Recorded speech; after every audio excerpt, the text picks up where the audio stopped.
welcome into the pregame show for game number 3 of the Triangular. Hello, everybody. Edgewood, the Eagles 9-5, Carthage and the Firebirds 10-5. It's the Battle of the Birds, live from Tarble Arena in Kenosha, Wisconsin. Hello, everybody, alongside my broadcast colleague for the third game this evening, Justin Corrigan. I'm Peter Ferreri. Justin, you were courtside for the prior two, so you got a little bit of a different vantage point than one Bria Losick and I had up here in the booth as you transition into the broadcast with me for the third and final contest. Let's start with the visiting Edgewood squad. They had a lot of power. It just couldn't close in each of those sets. What are your thoughts of what this Eagles squad is going to bring to now facing Carthage? Yeah, I think you hit it on the head. They got a lot of power. They got a lot of offensive weaponry. But it comes down to they just kept making a few too many mistakes. And credit to that Oshkosh team. They're number 3 in the country for a reason. They took care of the ball better than almost any team I've seen at the Division III level. They didn't make mistakes. They were covered on the back line. Yeah. And they forced Edgewood and Carthage, for that matter, to make more mistakes than them. And they came away with the 3-set sweeps over both teams earlier tonight. Yeah, it was something we mentioned on the broadcast at the end. You truly see why that team is number 3. I mean, no matter who it was, where it was, they found a way to win. They diversified their attack, clean on the back row. It was as if they knew where the ball was going, and that shows the makeup of a good squad. Game 1 of this triangular was Carthage welcoming the Oshkosh Titans squad. What are your thoughts on kind of what Carthage brought in that first one, and how can they kind of flip the script in the third one here this evening? You know, the Firebirds, they showed a lot of fight. They battled back down big, especially in that third set, and they made things interesting the whole way. Again, similar to Edgewood, just couldn't quite close it out when they needed to. And I think that came down to just a bunch of mistakes that didn't need to be made, especially at the service line. You know, a lot of fans I was hearing in the crowd were complaining about the Firebirds' efforts at the service line and needing to clean that up moving forward. So it's going to be interesting to see, can they clean it up? Can they play less sloppy volleyball than we saw early in those sets? And can they beat an Edgewood team who also kind of didn't play the cleanest volleyball against Oshkosh, but still put up a good fight against the number 3 team in the country as well? Katie Borkehart, 150 is the number of kills she has, but let's see if the defense of the Firebirds can stop it. Let's go now, players of the game. Let's start for the visiting Eagles squad. Let's look at number 3, Mia Hinkamper, the libero. She is a solid back row player, getting the start again. A reigning conference player of the week in her own right. And she'll have her work cut out for her this evening, Justin. Absolutely. Just a dynamite defensive specialist. And we're going to see both defensive specialists shine in this one. But she's going to be a critical part of managing that back defensive line for the Eagles. On the flip side, for the Firebirds, we're going to feature middle blocker as our player to watch, Katie Boston. She was an impact player in game number 1 against Oshkosh, but because of how the rotations worked and how dominant the Titans were, she didn't get a lot of reps, but when she was in, and she made a presence. Yeah, Katie Boston, she just dominated at the net the entire time she was in that front rotation, and she just absolutely, like you said, she didn't get a lot of reps because of the way the rotation worked, but when she did, she took full advantage and put it through the floor. All right, we're going to take a timeout. Introduction time. Firebirds, Eagles, Battle of the Birds on the CCIW Network.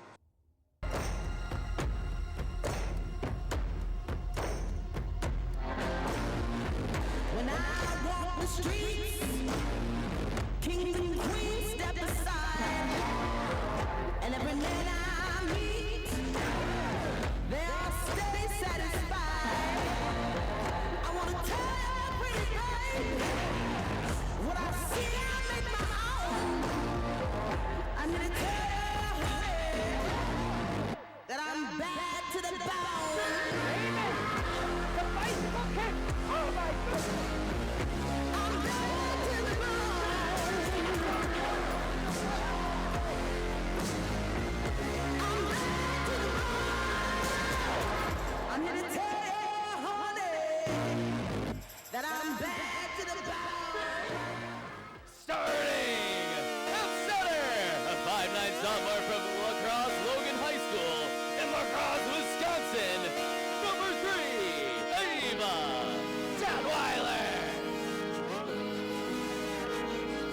side hitter, a 5'6" senior from Geneva Community High School in Geneva, Illinois, number 6, Madeline Danielson.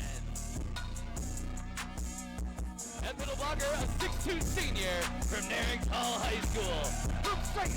Louis, Missouri, number 9, Katie Boston. At middle blocker, a 5'10" freshman from Antioch Community High School in Antioch, Illinois, number 13, Emma Rowe. At right side hitter, a 5'10" junior from Niles West High School in Skokie, Illinois, number 14, Christina Manojlovic. At middle blocker, a 6'1" freshman from Oak Lawn Community High School from Chicago Ridge, Illinois, number 16, Haley Wierzak. At libero, a 5'3" senior from Durand High School in Durand, Illinois, number 10, Jenna Damon. And at libero, a 5'3" freshman from Bangor High School, hailing from Leon, Wisconsin, number 31, Grace Wentel. The head coach for your Firebirds.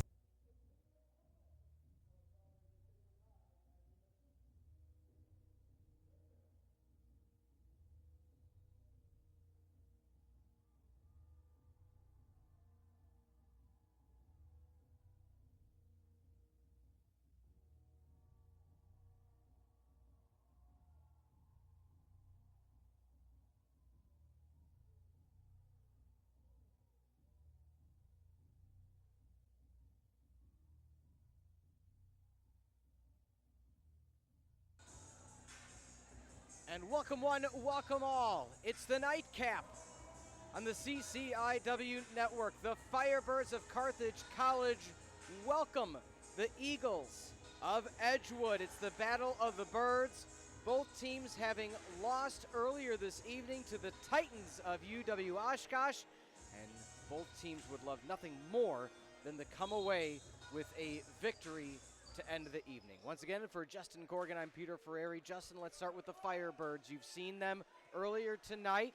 When they were on, they were on. When they were off, there's some communication breakdown. What do they have to do to come away with a victory tonight over the Eagles? Yeah, I think and that's kind of been the story of the past week for the Firebirds. When they're hot, they are one of the best in the country. When they're not, they're making mistakes. They're not executing offensively or defensively, and they're dropping points left and right. And that's, I mean, we've seen them drop 4 out of their last 5, and they would love nothing more than to bounce back with a win here and get things back on track. On the flip for the Eagles, again, multiple times versus the Titans, they came out hot, took the lead, were leading in multiple of those sets until late, just couldn't quite close things up with the concise attack of the Titans. What do the Eagles have to do to come out on top against the likes of Katie Boston? And I mean, Katie Boston, who is our doctor's of physical therapy player to watch, she dominated the net, and that's something that the Eagles are going to have to deal with.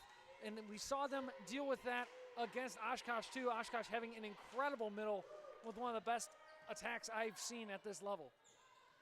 On the left side, down in. Tina Manojlovic starts off strong for the Firebirds. And that is something the Firebirds are going to need early. Christina Manojlovic from the outside on the attack, number 14. Jenna Damon with the serve. Poked up, Manojlovic.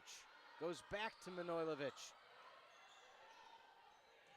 Dig on the far side, resets up the attack for Carthage. Far pin, Manojlovic down. Manojlovic kill. 2-0 hot start for Carthage.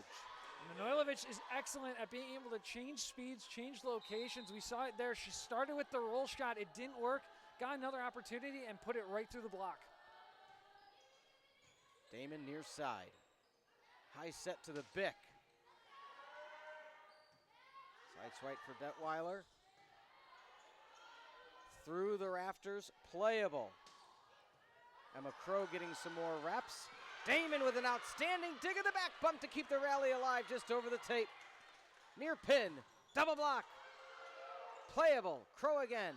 Left side. Manojlovic breaks through to the other side. It's a rejuvenated Carthage squad. There's an energy just in these first 3 points alone that we didn't see very often in the Oshkosh match from these Firebirds.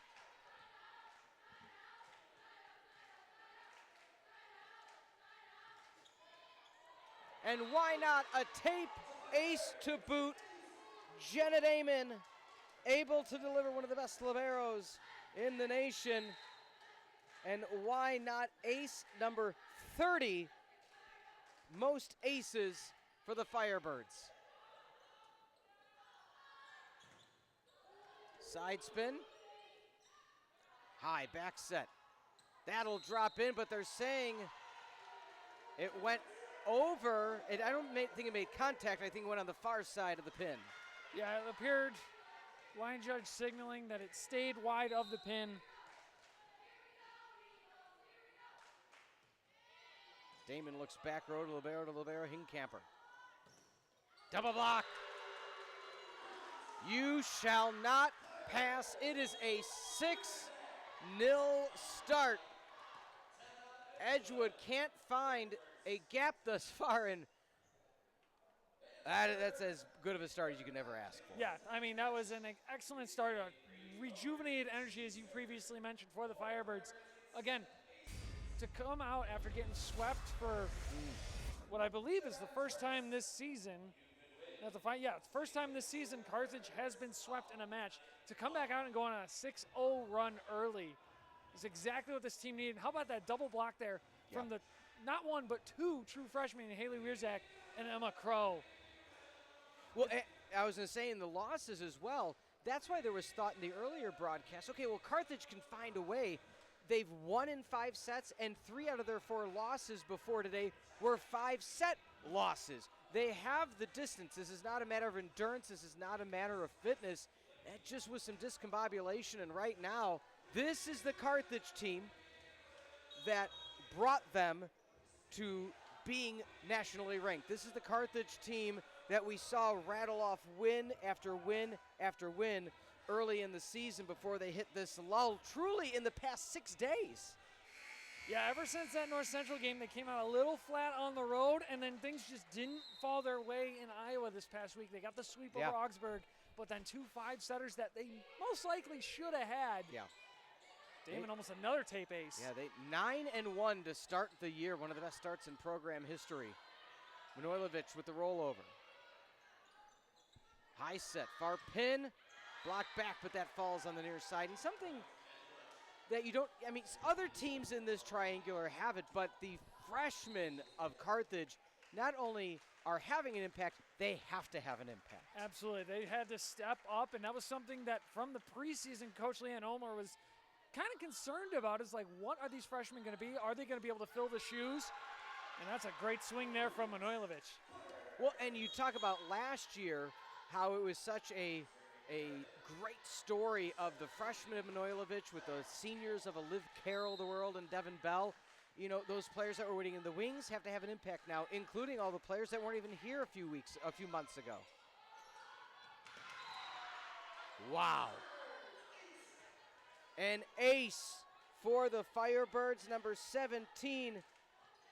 Walsh delivers her first ace of the season, and why not her first ace of her collegiate career. Della Walsh kind of came out of nowhere today. Hadn't seen her all season. Comes in for Kebasek late in set number 1 and doesn't look back. And she has been a pivotal piece at the service line so far for the Firebirds.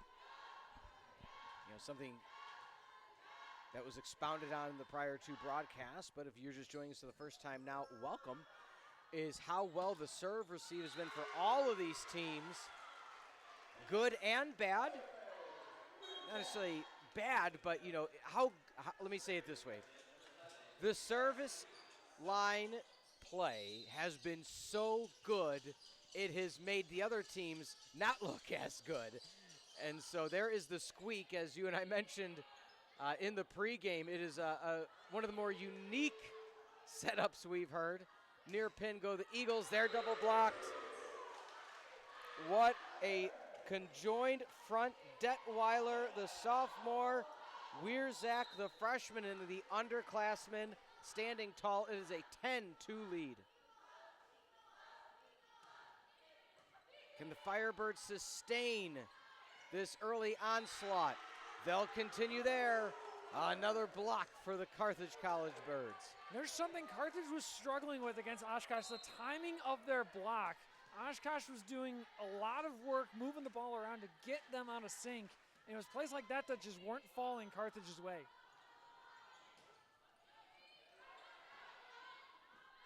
On the back set, Detweiler. Found in the back row by Juska Sketty. Danielson down. 12-2, 10-point lead for Carthage. The first timeout already used by Coach Schlummer when it was 6-0. It's now 12-2. 6-2 run. Out of play.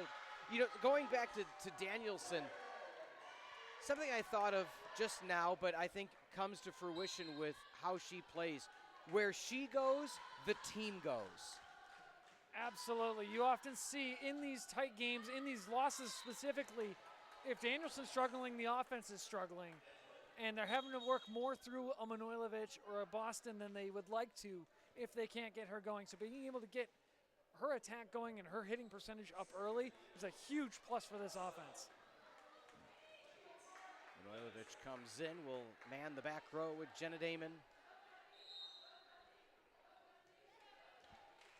And the aforementioned Maddie Danielson. They go right for Danielson. Nice pass up top. They go right back for Danielson. Net violation called. 13-4.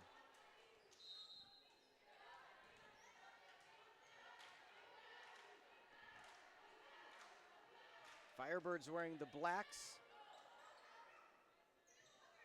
as they wore red earlier. Oh, nice ISO block over the middle. And that's that net presence. So we talked about what would be the difference. What would the Eagles have to do to take that momentum, to drag that momentum away from Carthage? And right now it's the net presence. That was a great read on the block. Carthage kind of running a fake through Wierzak over to Detweiler. And Hostica was right there. Perfect timing to put it back where Carthage wasn't. Maddie Danielson delivers yet again, and in comes one of the McTeagues. This being Kyla McTeague. You know what we've got to find out before our next game, Justin? Which McTeague is older? That's an interesting question.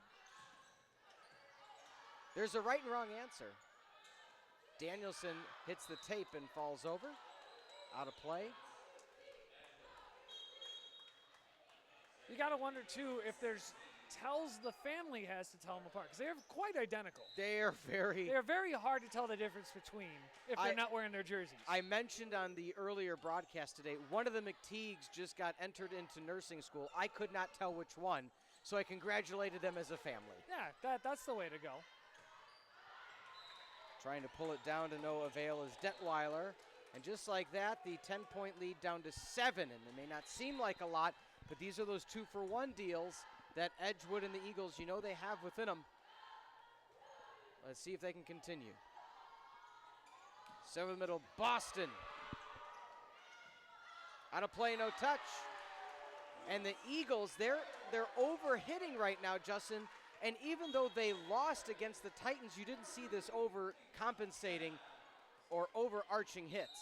And you got to wonder if they're trying to play the offense around Boston and Wierzak. Whereas, while Oshkosh had a great middle, they were trying to put it through to the back line. Now they're seeming to put it over the middles to the back line.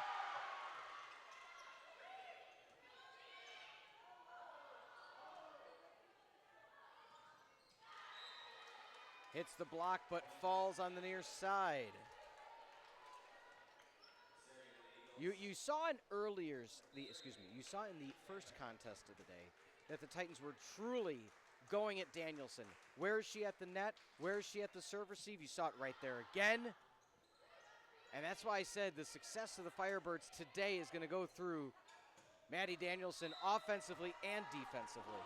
Absolutely, and it's tough on blocks like that when they're lined up next to each other. Katie Boston and May Danielson have an 8-inch difference in height, which plays a factor in how that block lines up. If the timing is not right, Danielson's almost got to get up earlier than Boston, but their arms have to get up at the same time, and that's a very tough thing to time up when there's that big of a height difference.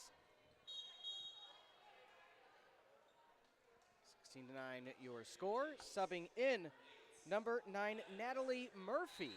Didn't get a lot of playing time in the earlier contest, but you can imagine having just played this Edgewood squad looking to maybe get in some rotational pieces that they know can handle the load in the second contest of the trifecta. And not able to hit it is the aforementioned Murphy. That was kind of falling at a weird angle. 17-9, Firebirds up by 8. They have dominated this set number 1, for lack of a better term, and Jenna Damon, multiple aces so far, one of the best in the conference. Pushing through, number 14, Nida Juskasketi. That was a great read, too. She's Indeed. going up, looking at the ball, and at the last second, she looks to see where Emma Crow is and changes her trajectory to put it right off that right arm. Edgewood hailing from the NACC conference. That goes under the net.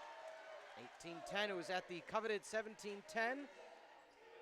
The reason we say the coveted 17-10 is that is the point of no return. If you're trailing 17-10, that's the last point where if you go the 2-for-1 deal, you can send it into extras. Carthage comes away with the much needed point 18. Near pin, block spread apart, but Damon finds it in the back row. Clears the rafters. Danielson! Domination. This is what she can bring to this team. Coach Ulmer has told us before. Second timeout called of set number 1 by the Eagles. And to just expound on what the story of Maddie Danielson, last year sporadic player serve specialist, rotated in a bit. And the biggest thing that Coach Ulmer told us a few weeks ago, or I should say just about a week ago, the time blends sometimes, Justin, but what she told us recently was she said not only did Maddie Danielson have to start believing more in herself, she convinced me to believe in her, and that's why you're seeing how much playing time she's getting this year. And when she is on, you're not stopping her, as you've seen it so far in set number 1. Absolutely. She has totally come alive here in this second match of the day. And when she does take over like this, it's just such another pivotal offensive weapon for the defense to have to worry about. You're already having to worry about a Manojlovic, a Boston, a Wierzak.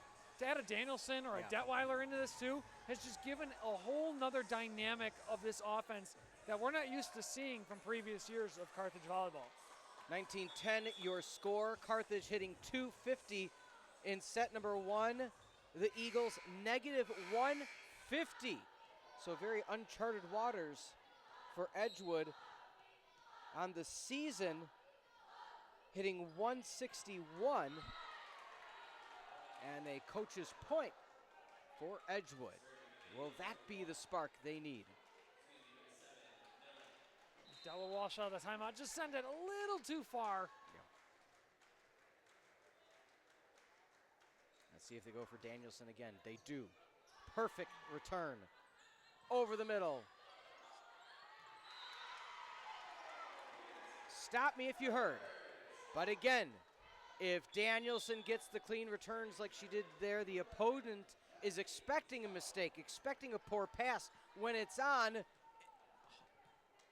very much favors the Firebirds. Absolutely, and that offensive return, smooth as butter there, getting into Wierzak, finding the hole to force the mistake. To the near pin. Damon couldn't quite get there in time. That's just a great cross-court shot there, missing the block completely, finding that one slot where Damon just a little out of position for it, couldn't quite get to it. It's a rarity when Jenna Damon can't get to it.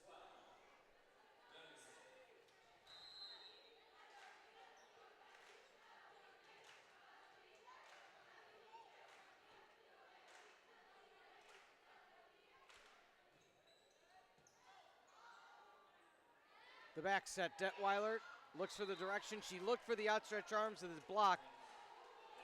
Hit it a bit too much toward the pin.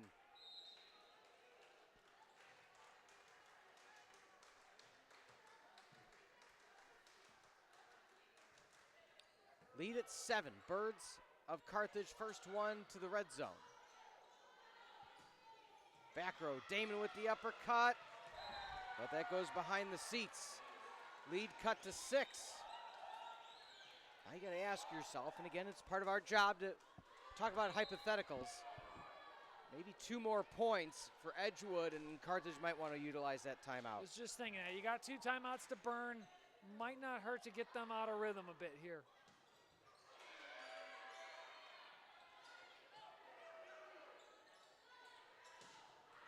Danielson, because you're mine, I walk the line.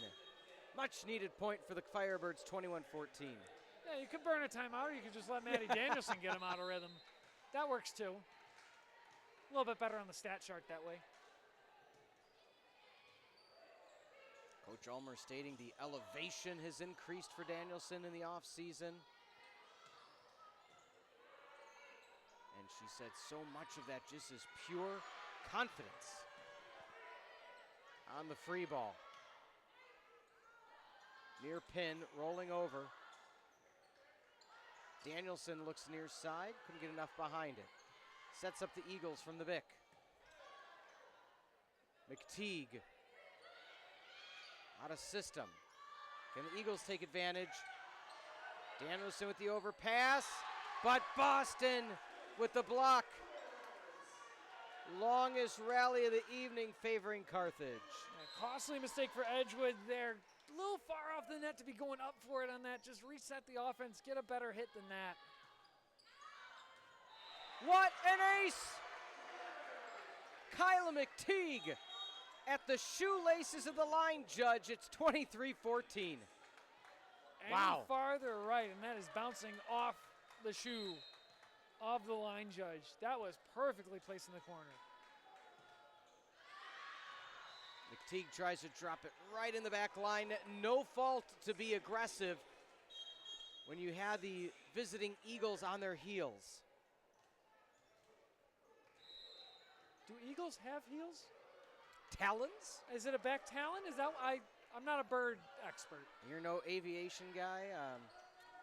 Is there a tip? No, there isn't. Well, yeah, now I got. Well, Firebirds, do they even have, are they just a flame? You know, are they like a phoenix? Or are they just a Pontiac? Oh, man.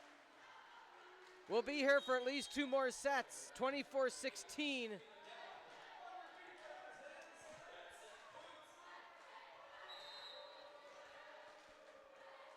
Can Carthage come away with set 1, their first set of the triangular? Powered through Boston's block was Anna Hennessy out of Highland, Wisconsin.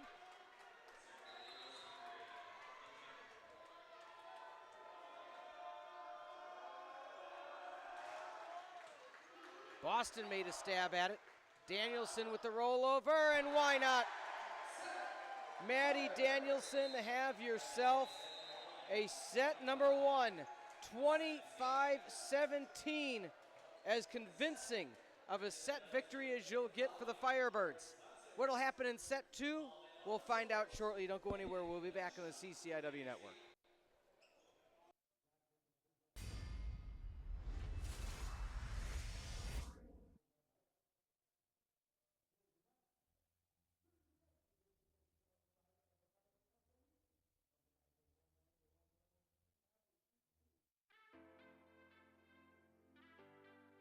Being a student athlete at Carthage, you get the best of both worlds, honestly.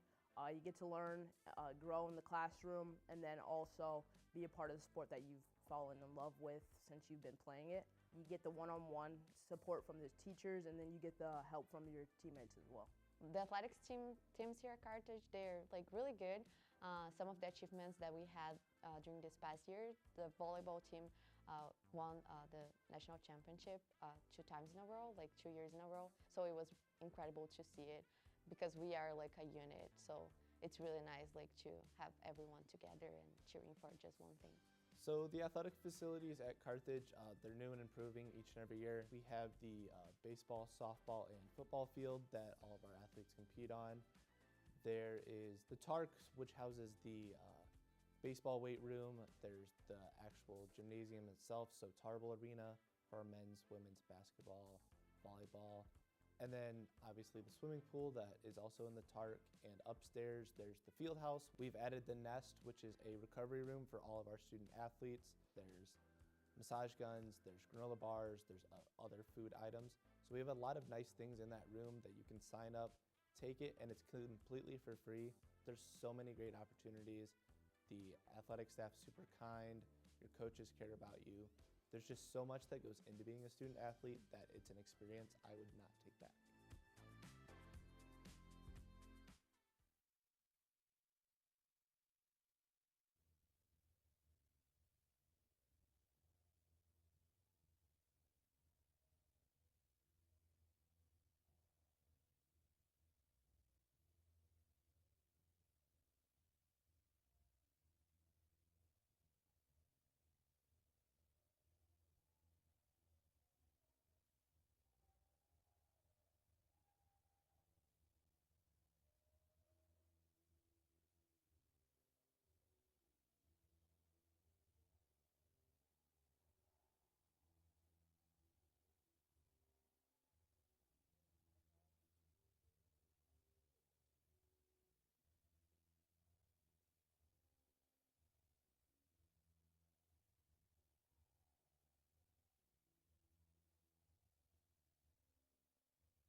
Set number 2 about to be underway, and who else to have the opening serve than Maddie Danielson. Hello, everybody. For Justin Corrigan, I'm Peter Ferreri. Maddie Danielson, 5 kills alone in set number 1, hitting .333. Back for Carthage. ISO over the middle, and Damon can't quite get there. First point for the Eagles. Already a better start than how they started set number 1. It'll be interesting to see what the Eagles can do to bounce back in this set after they rallied pretty well in the back end of the first set, but got off to such a slow start. Bit of a missed time for the point number 2, and we saw that once, a few times in Carthage's game earlier today against the Titans. We saw that a few times.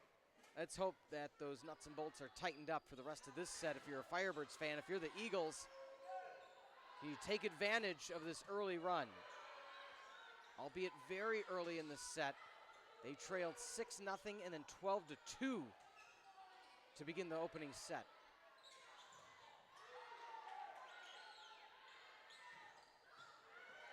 Nice job with the kill on the far side. The back row for the Eagles couldn't quite adjust. And that's hard. When you're in the back row by yourself, you're just hoping to get an arm, a leg, a hand, a finger, anything on the ball. Jenna Damon back to serve. The overpass. Damon far side, and that's a tip. The good start continues. This time number 13, Emma Crow, having an impact early on in the second set. The thing that I think excites me the most about Emma Crow is, as a freshman, you're seeing the IQ that is going to be excellent piece of this offense for years to come. She may not quite have the power yet, but that comes with time, that comes with development. Yeah. We're seeing the IQ there, and that excites me a lot for the future of this team.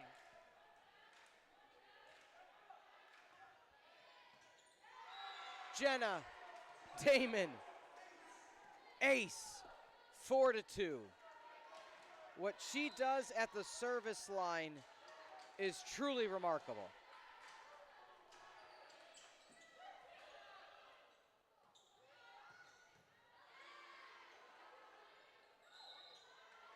tip over. I figured that would be called, but nonetheless, 4-3 your score. Back-to-back service aces for one Jenna Damon, excuse me. That is 3 aces in the first 29 points for Carthage. Oh, good placement. That should be in. It is. Falling right at the line by the feet of the perch. 5-3.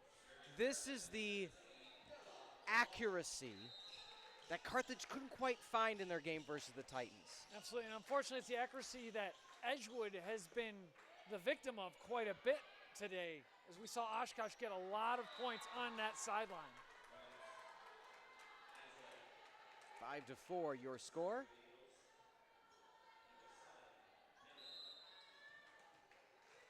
Edgewood hitting in the negative so far today, negative .025. A service error. Not what the doctor ordered. For Peyton Millen out of Bloomington, Wisconsin. You saw her try to get a rotation to go to that near pin, just couldn't quite clear the net.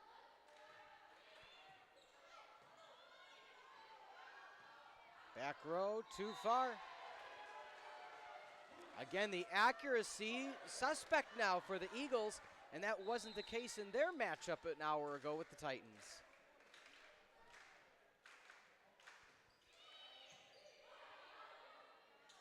Set over the middle.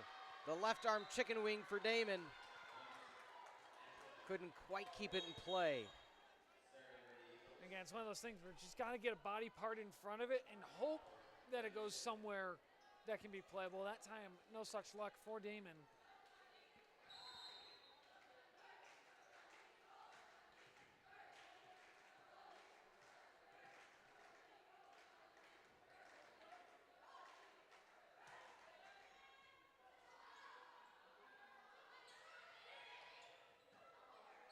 Overpass, nice dig from the Bick.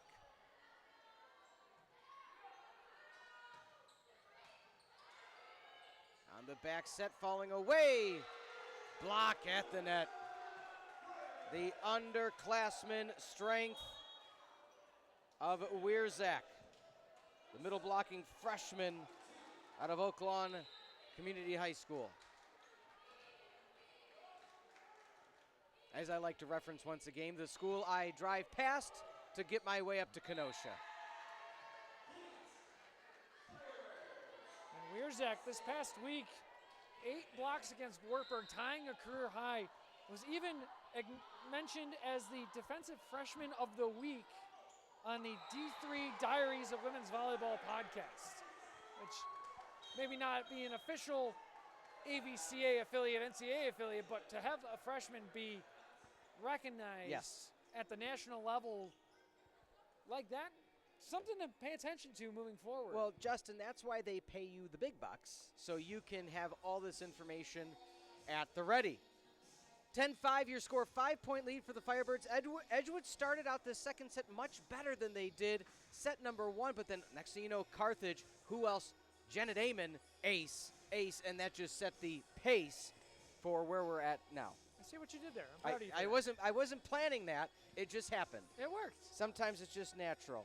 What else is working right now? This Carthage offense. Something we didn't see earlier. We haven't seen as much in the past week. They seem to be back right now, and let's hope they can finish that off because they have looked so much better in this second match than we've seen lately. Set 1 started 6-0. Right now, Carthage out serving the Eagles 6 aces to 0. It's not just that the Eagles don't have an ace, it's that Carthage is already up to 6. That is such a high number. I didn't expect this from the Eagles is what I'm trying to get at. I know that things will right, the ship will right a bit as this game continues on, but right now Carthage has all the answers to the test. Especially with the fight we just saw the Eagles give number 3 Wisconsin Oshkosh. They honestly looked like the better team facing the Titans than Carthage did. Katie Boston, welcome to the tea party as she drops that into the bay. Something about the timing is different tonight with Katie Boston. She is finding each ball and putting it through the floor. We saw flashes of it in the opener against Oshkosh. That one powered through 1v1, but it wasn't consistent enough, and they couldn't feed her enough because they were always in such a deficit. The rotation didn't work in Boston's favor. It's doing so here. Well, and talking to Katie Boston earlier this week, or last week, I guess now, we're pretty early in this week, they've been working in practice a lot to adjust the timing, give different looks to the middles, Weirjack and Boston, to be able to throw the defense off one. I think that's where you're seeing some of this power come from Boston, is some of these timings it's leaving her more open, giving her a better look, and giving her more time to have some power behind it.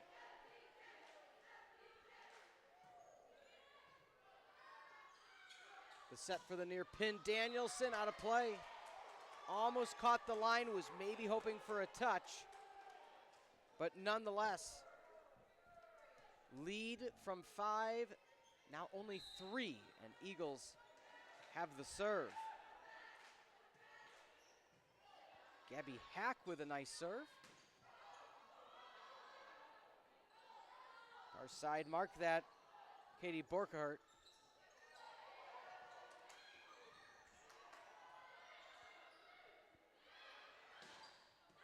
Out of play, no touch. Lead cut to 2. It's a 4-1 run for the Eagles right now. Yeah. What I was going to say is the kill attempts that were falling in the back line now are just slightly falling out. Boston! Breaking the floorboards, my goodness. Hardest hit of the night. Wow. That's the pride of St. Louis. Wow. I mean, that was a thud. And again, when Carthage is firing on all cylinders, pun intended, that's what happens. We have the R2 having a conversation right now with Coach Schlummer. His 20th year at the helm, assisted by Tom Shea, Abby Knoop, Mallory Palmer, and Kate Mikotowski. I'm not sure on that, what he would have been questioning. My only thought is maybe something rotationally. It was clearly in. The net clearly wasn't touched. Wasn't fourth hit. So kind of just by deduction. Unless he took some sort of exception to how Carthage reacted to the point, maybe from a sportsmanlike okay. concept. All right. I wasn't really watching the reaction to see what the team was doing, but just another possible variable. You can always message national champion coach J.W. Kiekefer on the sideline, see what he heard. Or he did bring us the stats in an earlier contest, so thank you for that. Man of many talents, one of the best coaches in the nation, and then can also print out a stat sheet for us to use on the broadcast on the women's side. As it one hops to aforementioned J.W. Kiekefer and Edgewood within 3. Talk about another season to look forward to coming up this spring. That team is looking to come firing back with a vengeance. Made a nice run in the postseason last year. Carthage gets the point back. Maddie Danielson.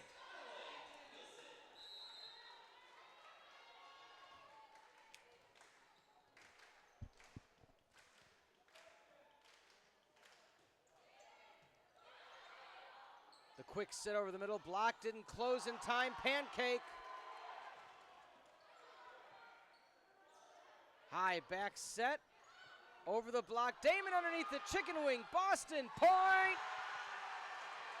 Carthage. Absolute resilience and grit on that play from the Carthage defense. Several times that ball looked like it was about to hit hardwood, and somebody got a body part in there to keep it alive.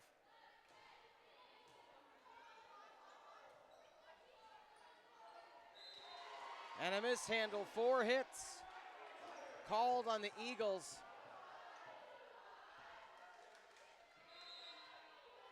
Edgewood still has their second timeout. Let's see if they decide to utilize it or not. Maybe another point will issue that in. Damon clears the net. What an outstanding up. Blocked. Attack. Recycled. Two Eagles run into each other. Can Carthage capitalize? They can. Tina Manojlovic. Gonna be golden. 17-11. We haven't mentioned her name since the first couple points of the match, but she came through big with a kill there.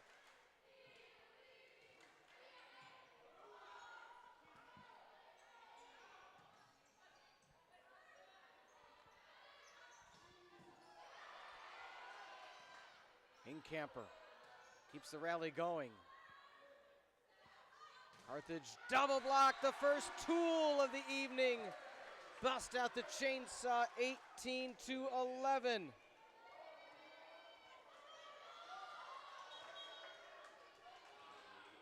Sub coming in, number 10, Haley Chavez out of De La Salle High School. Former teammate of one Marina Hastika.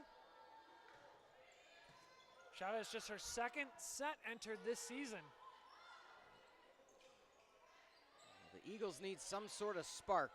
Also in is Sophia Peterson. Back corner, Peterson with the up, the freshman of Sun Prairie High School in Wisconsin. Just clears the tape, almost an overpass. Down and in. What can Carthage do for you? 19-11, a stranglehold 2/3 of the way through set number 2. Yeah, just unbelievable effort there. Both sides ran a great rally there. But Team Manojlovic able to find the campfire kill, force the timeout, 19-11.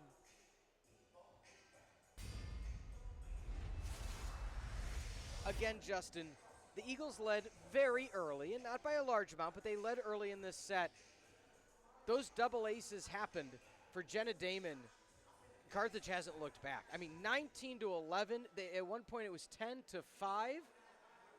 So a 9-6 run, or excuse me, 9-6 run. Math, not my strong suit. You did good there. But you can't have 9-6 and expect to come back. It needs to be flipped.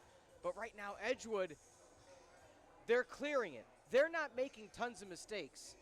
It's not service errors. They're not hitting it out of play. Carthage is just laser accurate.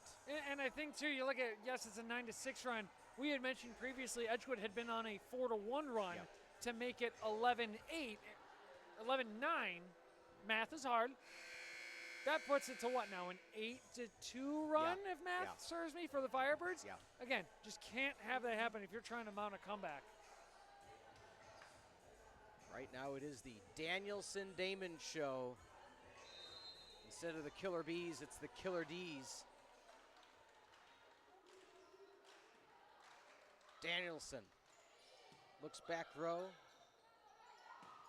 They go at her and it falls at her right shoe. She can't get to it in time. Could this be the spark plug for the Eagles?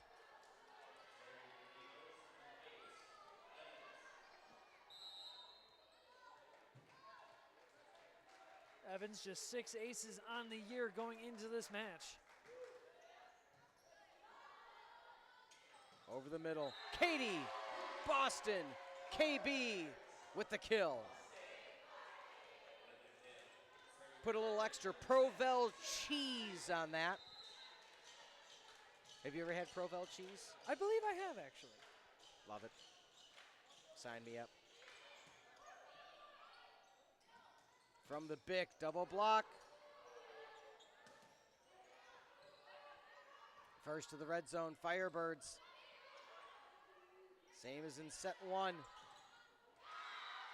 Powering through Natalie Murphy. A much needed point for Murphy. A quiet evening for her. She comes in with 69 kills on the season. Just 2 so far tonight. Tina Manojlovic, simply the best from that cross-court shot. And that's the other thing, Justin, to mention. The Firebirds, each of the players have such specialty hits as well.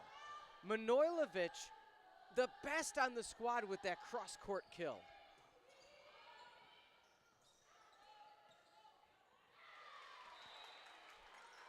Couldn't quite get to in time is Della Walsh out of Andrew High School, the T-Bolts.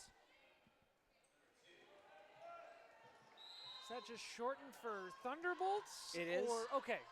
But they go by the T-Bolts. Okay.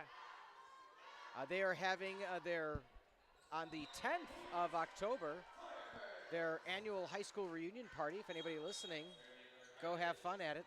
I didn't go there. 22-14. This is why you get paid the big bucks, to come in knowing the things no one else will. When is Andrew High School's annual Alumni Day? Was there a touch? There was not. R2 is reversing the call. So the R1 didn't see it. R1 looked at the lines. R1 said, point Eagles. R2 then blew the whistle and said, I saw the touch. Of course, if you're the coaching staff of the Eagles, 20th season of Coach Schlummer, you're going to say, well, what do you mean you didn't see it? You saw it, or you didn't see it, I should say. Nonetheless, Firebirds up by 9. No challenges or replays at this Correct. level.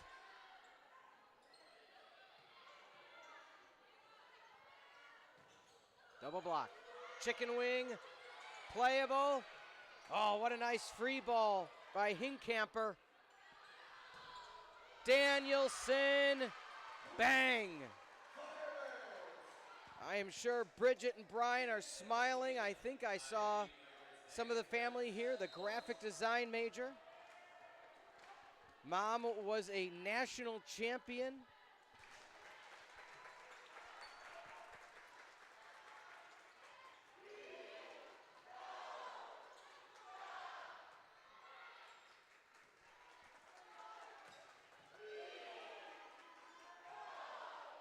Trying to finish things up. Over the tape. Set 2. As convincing as set 1, 25-14. Carthage over the Eagles. Will the Firebirds win in a sweep, or will the Eagles force 4? Don't go anywhere. We'll be back on the CCIW network. My favorite part of the sports management program so far has just been they're getting us in front of these people who actually work in the professions already. This is a very project-based program, a very experiential learning-based program where students have a lot of opportunities to engage not only in the classroom but also outside of the classroom. First semester we met with people from the Wild marketing department who evaluated and scored one of our final projects. In one of our media and relations classes, we were dealing with the Milwaukee Bucks. One of the classes we're in this semester, we're going to do something with the Chicago Bulls.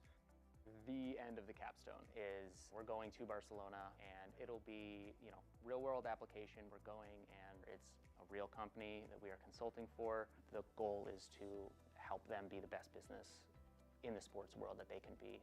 And I think there's kind of nothing like it, right? It's really difficult to find something like that. The experiential learning, it gives you that real life experience where you get put into situations that you might have to face in your career. It definitely gets the creative juices flowing, and it motivates you as a student and pushes you to be the very best. The teaching philosophy of the sports management here at Carthage is that we really want students to think about sport not only from the traditional sense of sport management and sports business, but also think about what is next in sport. So that's where we really incorporate the ideas of innovation and creativity. I think the program helps with my creativity and innovation just by challenging myself constantly, not only with getting different perspectives from classmates and professors, but also just challenging what your norm is and thinking not only outside of the box, but completely breaking and shattering that box. We have so many professional connections for many organizations such as the Minnesota Wild, the Milwaukee Bucks, the Milwaukee Admirals, Chicago Wolves, amongst others. These are very special real-world connections and relationships that we have that allow students to network and connect with different professionals, different executives, and different organizations in sport. I really couldn't avoid the pull of just who this program is able to put you in front of.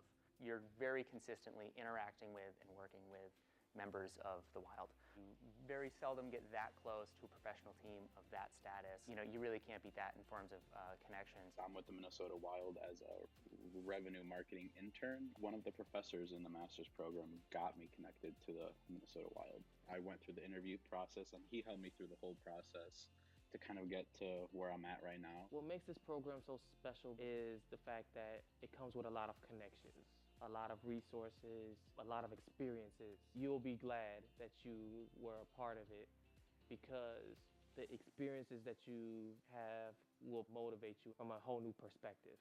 It's like affordable, it's a 10-month program. You are traveling internationally, you are traveling regularly, locally, and so you're just kind of like floored that it's that solid.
Get the home sweep in the nightcap of the triangular.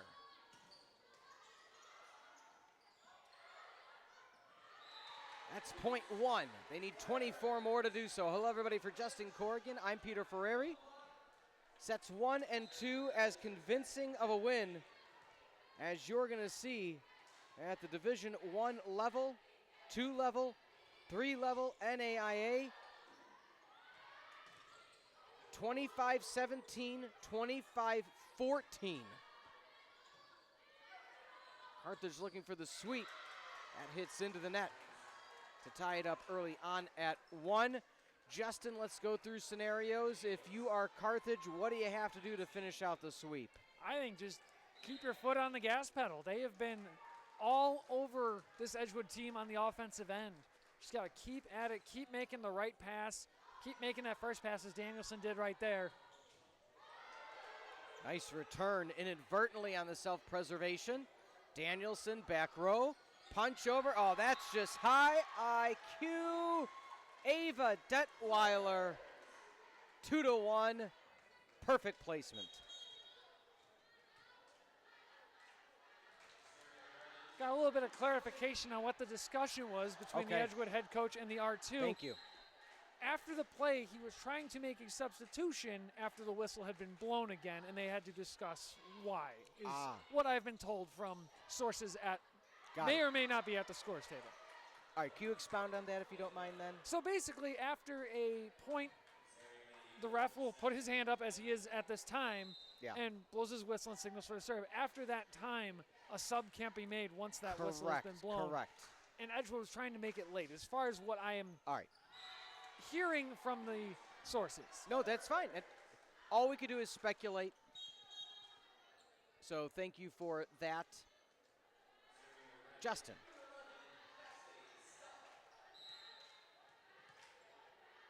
If you would have said to me,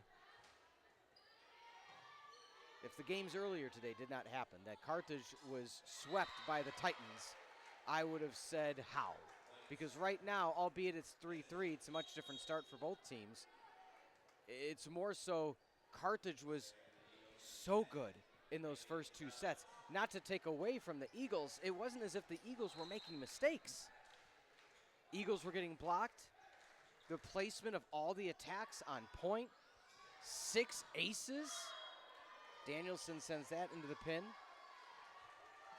And I think, too, that goes also to with what we saw to Oshkosh earlier today. There was numerous plays with their back line where I thought I've never seen anybody at the Division III level bring a ball back like that frequently and that cleanly. A roof over the middle. Anna Hennessy, the pride of Highland High School, and the Eagles, albeit 5-3, their biggest lead of the night.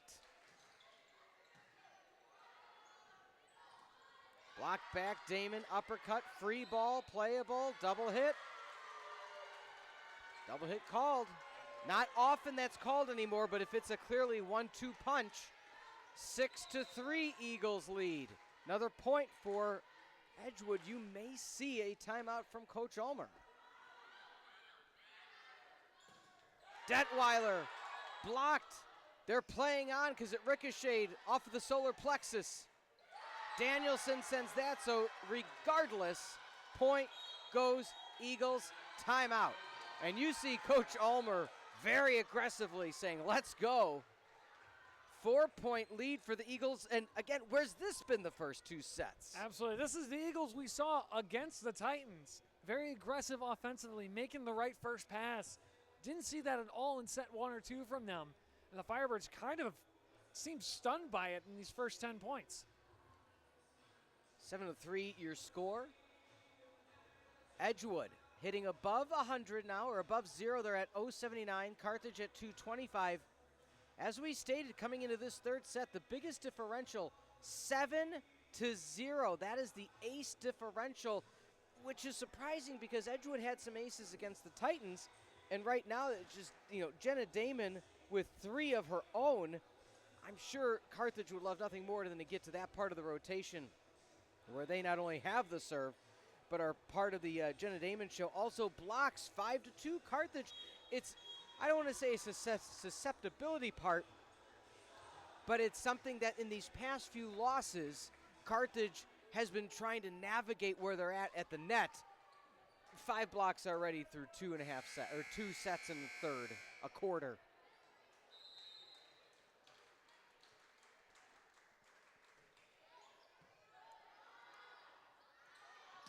Danielson delivers.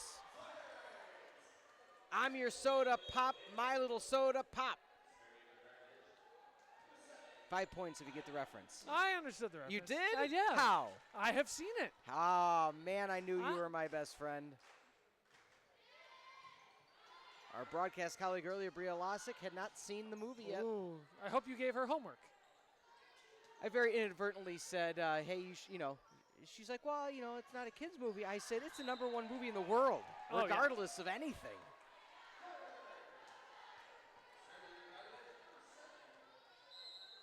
Two-point differential now.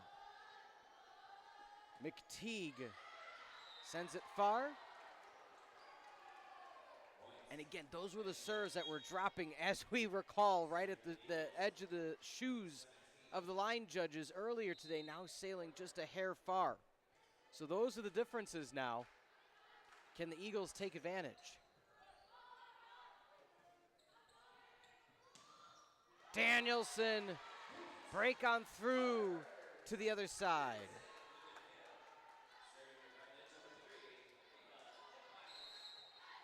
Danielson, 8 for 20. One of her best outings in the past few contests. Boston blocked. She came sailing up, ready to deliver. Wow. What a stop for the Eagles. It's something they've been trying to figure out all night is how to control the middles. Finally able to get some hands on it. Blocked back. Damon with the up. Near pin. Damon again. She makes it look easy. Roll over from the Bick, and Hincamper finds it.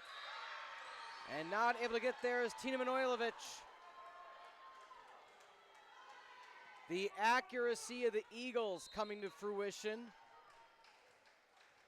That ball was perfectly placed between the seam there on the back row. Great swing. Through the middle, out of play. Also, while we have a moment, shout out to one Ryan Kane, athletic director for the Carthage College Firebirds. Here with his family this evening. Runs such an amazing program here at Carthage. emceed the Hall of Fame induction this weekend. That was a tough line for anybody to try to navigate. So shout out that it was even close for one number 19, Anna Mariner out of Villa Park, Illinois. It's right in my neck of the woods.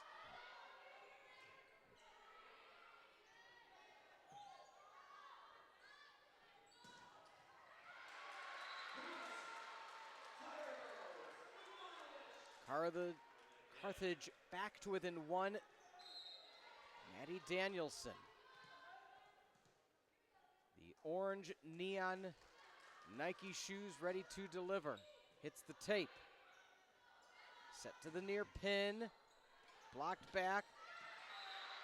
On the second touch, sails far, Peyton Millen. We are tied at 10. Danielson, what a successful set number 3. She has had just a great evening so far. Boston. Again, throttles back a little Justin. The defense, the front line for the Eagles were expecting power. They shifted it a bit. Instead, she pulled it back. Carthage, their first lead of set number 3.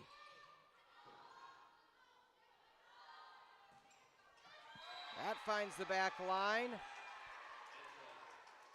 Edgewood just finding those lines they weren't finding in the first 2 sets. Correct. Seeing, again, like I mentioned before, a lot more of how they looked against Oshkosh earlier tonight, finding some of those lucky lines. Ament subs out. In goes Abby Evans out of Thomas Jefferson High School.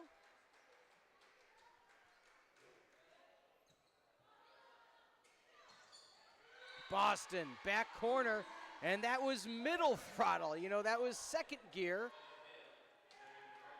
Usually comes with power. The last hit, soft over, more placement. This one right in between. Jenna Damon. The backbone of this Carthage squad the past few years. Blocked back. Jenna Damon, again, it's not even when she gets the ace, it's the fits she causes on the serve receive. Absolutely. Sometimes you don't have to put it past them. You just have to get them out of sync like she did just there. On the slide. Nice up for the Eagles. Manojlovic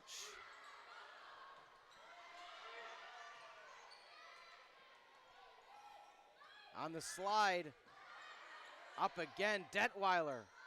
Long rally, free ball.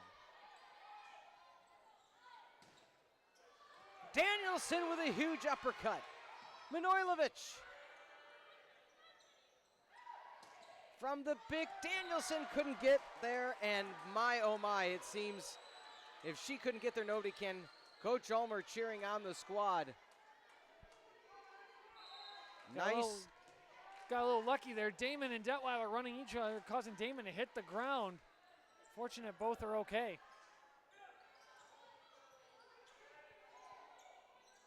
Can the Eagles tie it up? The overpass.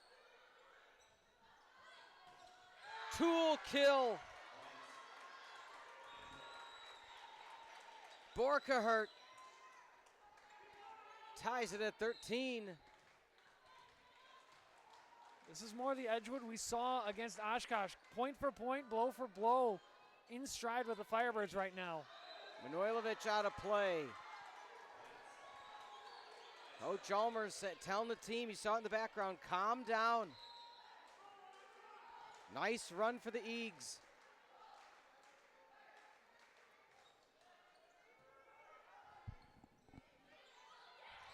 The set over, the poke up, the overpass. Backyard volleyball for a few touches. Hardest hit of the night for the Eagles, number 15, Kennedy Kabat out of Mineral Point, Wisconsin.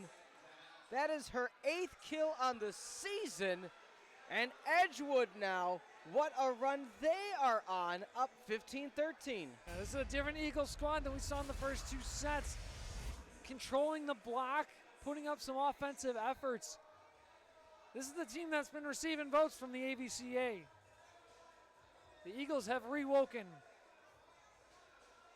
At one point, it was 13-11 Carthage. That is a 4-0 run for the Eagles. And if you were a Firebirds fan or player or coach thinking this was going to end easy, hold on.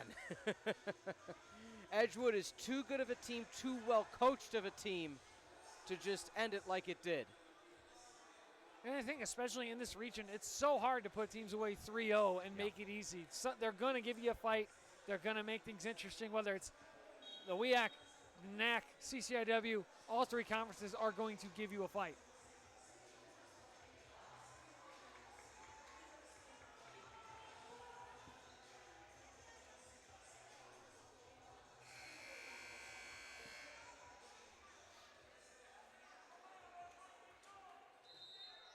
Opportunity for the Eagles to extend the lead to 3.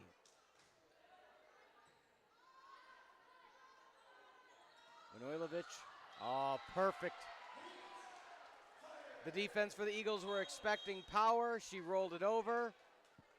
And as you see, the bench of the Firebirds warming up their hands at the campfire. CAMPFIRESONG song. What he said. Almost an ace. Danielson on the spot. Manojlovic, can she go 2 for 2 after the timeout? Overpass.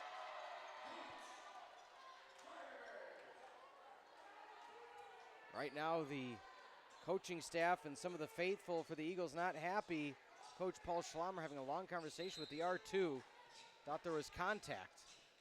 They're thinking Wierzak reached over too much on that. I don't know if she made enough contact. It might have just, again, from our vantage point, farther away from the broadcast view. Especially on the angle we are on as well. I wasn't sure if it even hit it could have hit the tape and just dropped, if it did hit a hand or a forearm. Nonetheless, Edgewood maintains a 1-point lead. Overpass brought back in Damon to keep the rally alive, the bump. That one way into the stands. Anna Hennessy.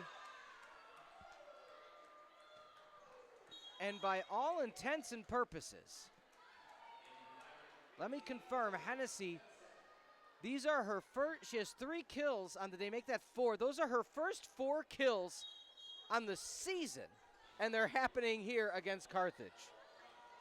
And Tatum Kebisek has checked in. We have not seen her much in this evening's tilt. No, it's been all Della Walsh pretty much since about halfway through the first set against Oshkosh. With Kevisak back in, a little senior leadership.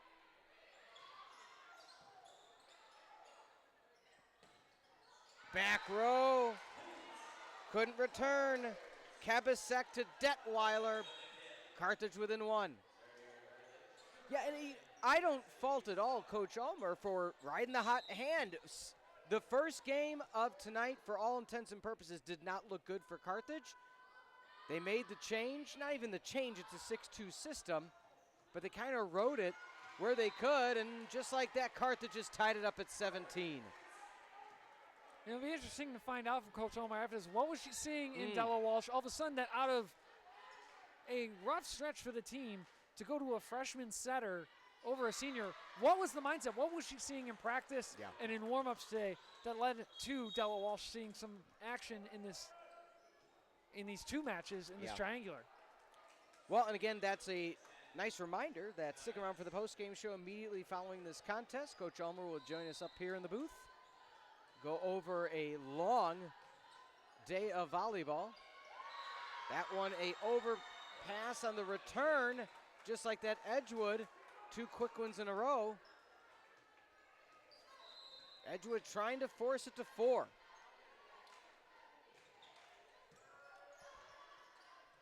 Kevisak, far side. Danielson falling away. Playable for the Eagles. Nice ISO block over the middle. The freshman Wierzak out of Chicago Ridge delivers. Wierzak, as a freshman, already showing she is more than capable of filling the shoes of Katie Boston when Katie Boston graduates.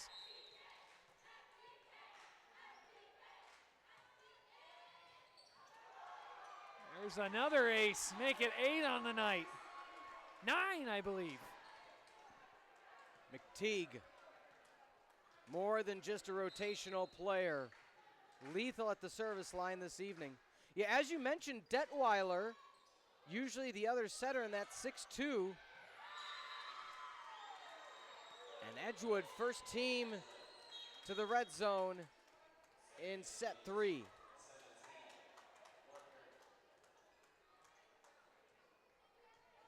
So Detweiler stays in at the outside. Kevisak to set. Damon back row, they go for Damon. Kevisak back says Detweiler. Detonates a big one, ties it at 20. It is always lethal when you can have a setter that can play front row in the rotation and not have to waste a sub. An ace! An ace for Detweiler. She sets, she serves, she kills.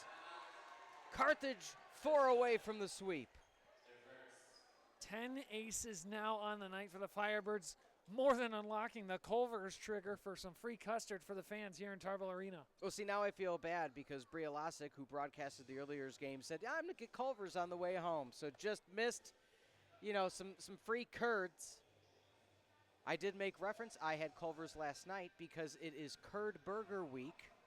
Have you ever had that before? I have not. Are you allowed to have burgers? I am, yes. You're a very healthy person. So Ish.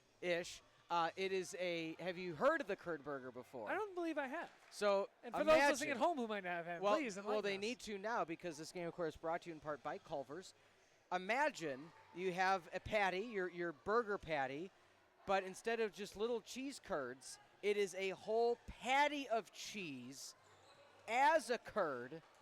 So instead of like a tomato or an onion, it's one big curd.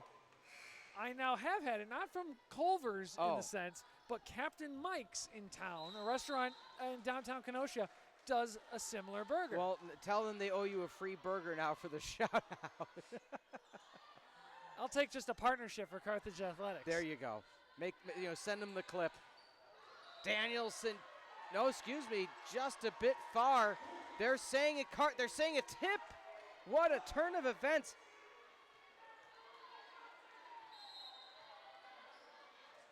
Not a lot of love coming from the Edgewood bench right now. Well, and sometimes you say that's the volleyball gods giving it right back. So it was Danielson. They were saying the tip. Carthage still is 3 away from the postgame show.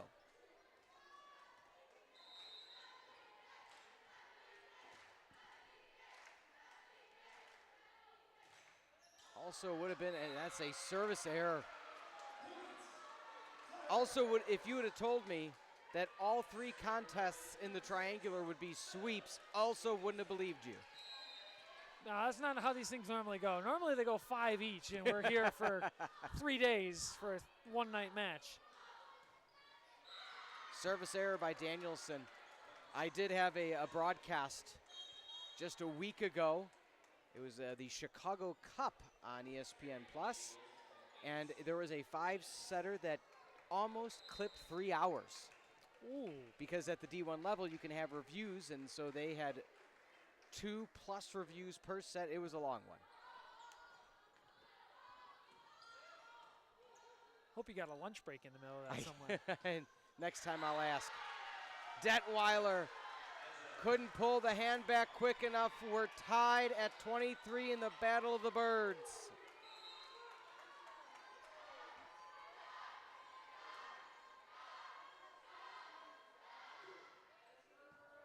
Danielson with the up. Detweiler. Manojlovic, playable for the Eagles. Near pin. Danielson on the spot again. Detweiler looks for Manojlovic. Can't fire again. 24-23 match point, and who else do you want at the service line? Jenna Damon. Brilliant coaching move, Coach Schlommer, taking a timeout, trying to pull a little bit of that momentum away from Carthage. And this is the equivalent of icing the kicker in football. Just get Damon to think about it a little bit more, especially in such a close game. Get your team talking about, hey, here's the plan. We're going to receive it this way. We're going to go to this hitter on the first swing and then react from there. But right now, Carthage is just 1 point away from sweep number 7 on the season. And again, it's been such a fun evening. You kind of don't want it to end, but with that being said, both teams really having a different mindset here in set 3, meaning sets 1 and 2, you thought it was going Carthage all the way. Set 3, however, Edgewood has had the edge until these last few points. If the Firebirds fans can will Jenna Damon, does she have one more killer serve, one more ace up the sleeve? It'd be such a fitting end to the contest. Or can Edgewood send it to deuce with the right hand hop?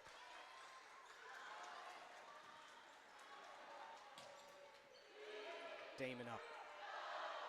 Manojlovic.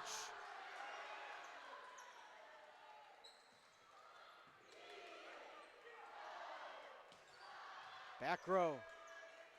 Setting up far side. The rollover. Danielson with a good dig. Manojlovic.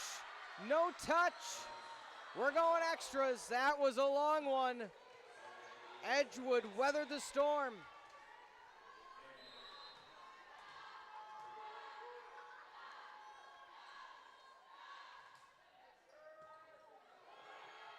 The overpass. Edgewood, set 3 point. We saw a set go this way for them against Oshkosh, just back and forth, trading set points. Damon, the overpass. A 3-0 run to end. Carthage had match point. Edgewood said, hold on to your seats. Rattled off 3 in a row. Folks, don't change the dial. We got another set. Carthage going to try to take it in 4. Edgewood finished step 1 of the reverse sweep. Don't go anywhere. We'll be back on the CCIW network.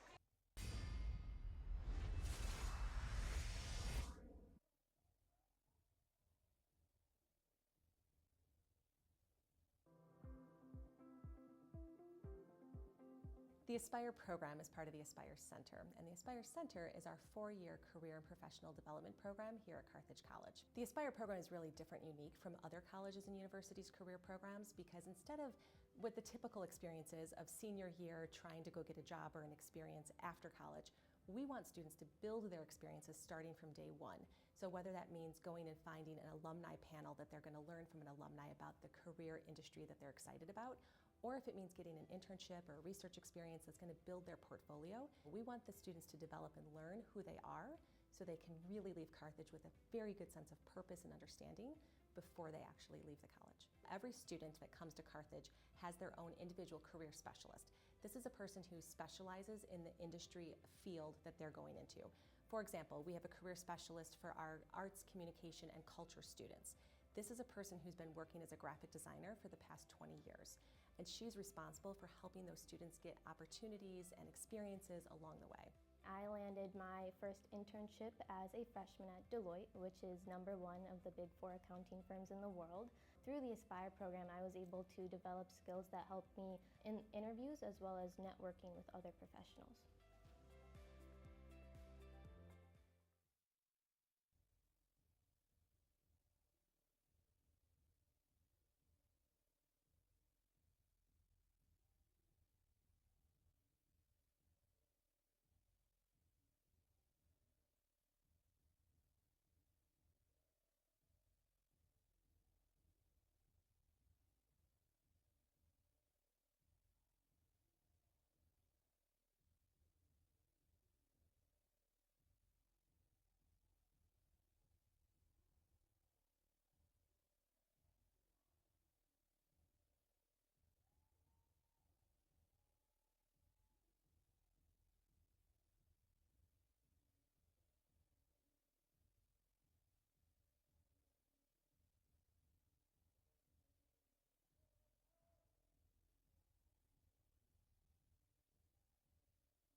Set 4 begins. Danielson at the service line. To think set 3 had Jenna Damon at the line with multiple aces. That stays in. Eagles with .1. The script had written itself. Jenna Damon to finish it. And next thing you know, that's a coach's point of coach's points. 3 out of the timeout for the Eagles.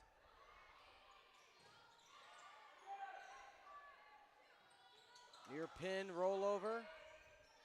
Eagles starting to read that Manojlovic kill attempt a bit more, but that circumstance couldn't really get out of their own way. A little bit of discombobulation. Jenna Damon at the service line.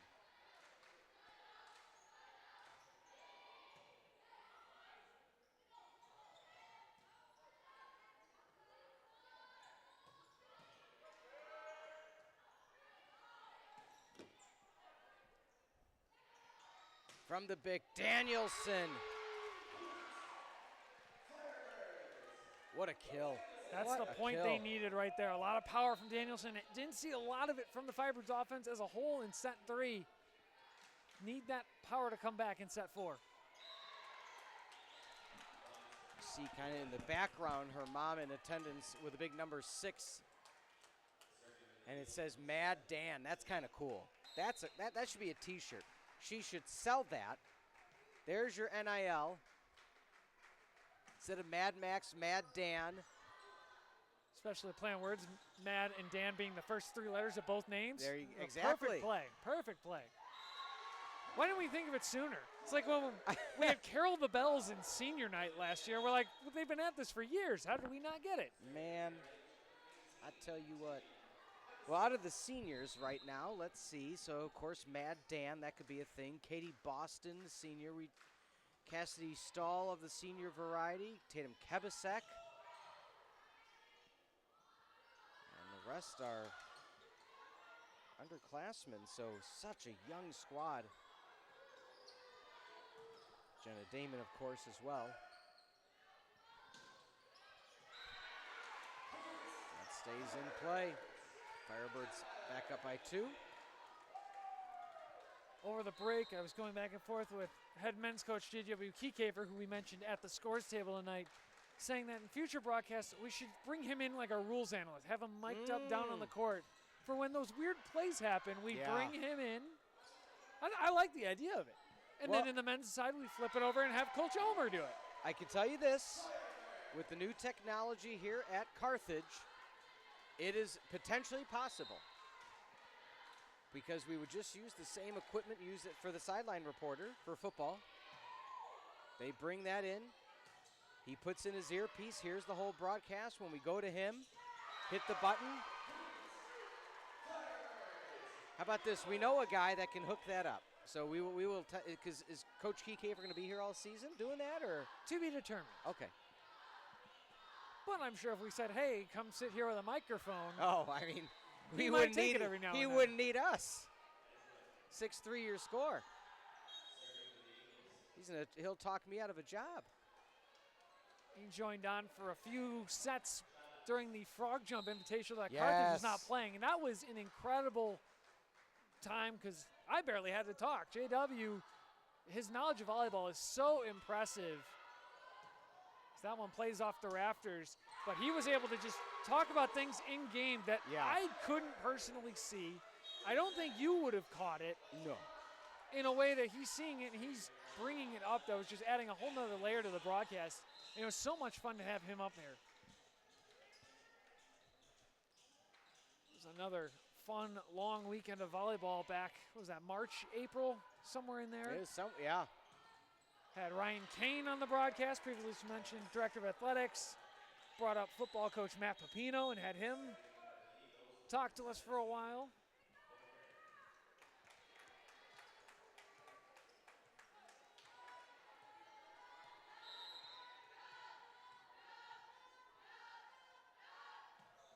Hop serve, too much behind it for Borkerhurt. Jenna Damon subs out. You know, you talk about the future of the Firebirds, and again, we just started conference play, but again, the waiting in the wings, number 21, or 31, excuse me, Grace Wenthold, the future as of now at the libero position.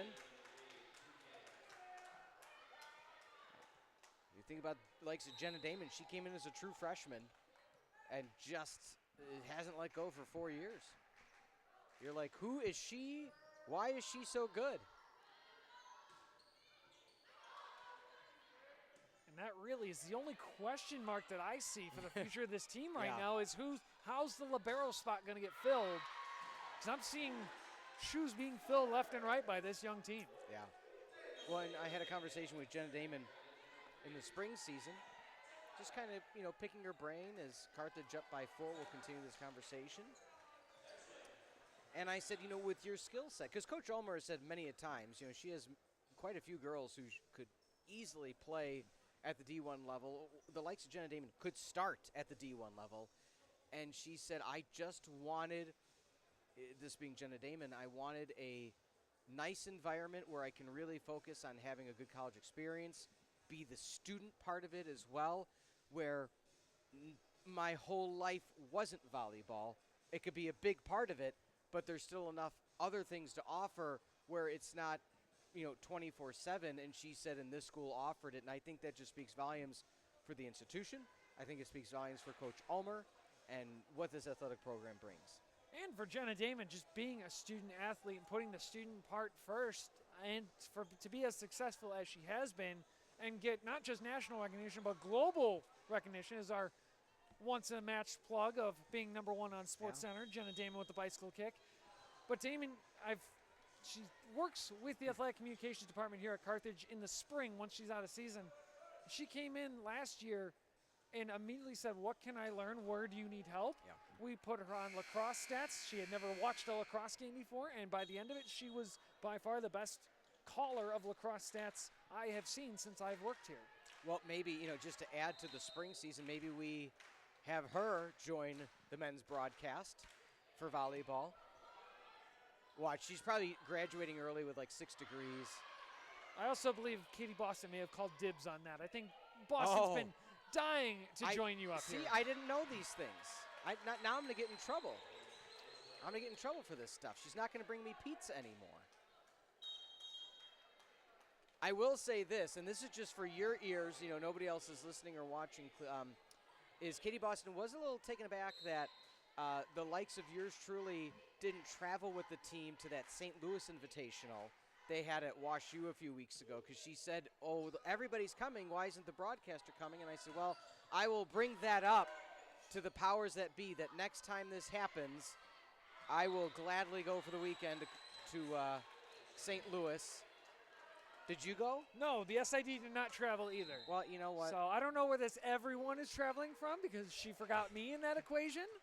Well, I will take that up with her post-game. Clearly, I guess I am higher up on the totem pole. Probably. For Katie Boston fan club members. But yet she won't listen to Boston for you. Well, nobody's perfect, said Hannah Montana once. Into the net it goes. Carthage back up by 3. Also, of course, it could be the jinx of, we said that Carthage hadn't had a 3-set sweep in a little bit of a while, so of course this can lend itself to a 5-setter. Danielson, 12 kills, 15 digs on the evening. Set left pin. Danielson can't get there. Not many could. That was a laser shot. Serving now 19, Anna Mariner out of Willowbrook High School. Not too far from Glenbard area, Glenbard land. My rival school growing up as a Glenbard East. Glenbardian. We were not fans of the Warriors in my side of town. Yeah. All Hilltoppers. Oh, Rams for me. Yeah. We didn't like the Hilltoppers I know, either. I was just naming schools. No Panthers, no Raiders, nothing. Just straight Rams. 11-9, Damon to serve. Can she find the magic? That's brought her 3 aces thus far.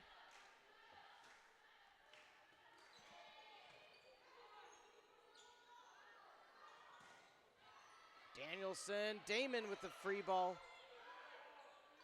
Back in the middle, powering through the block. 1v1, Edgewood wins, back to within 1.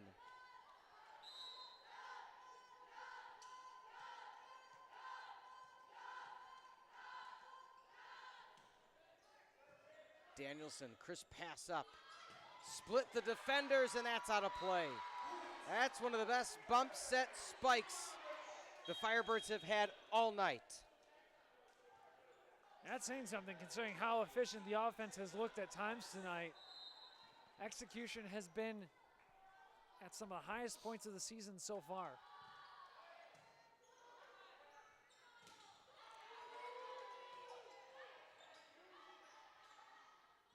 To the near pin again. Tina pulls it a bit too far. She knew it right as she landed. Yeah, you could tell she was trying to tool it off the right arm a bit there and just missed her target. Block didn't come up where she thought it was. Sent it wide.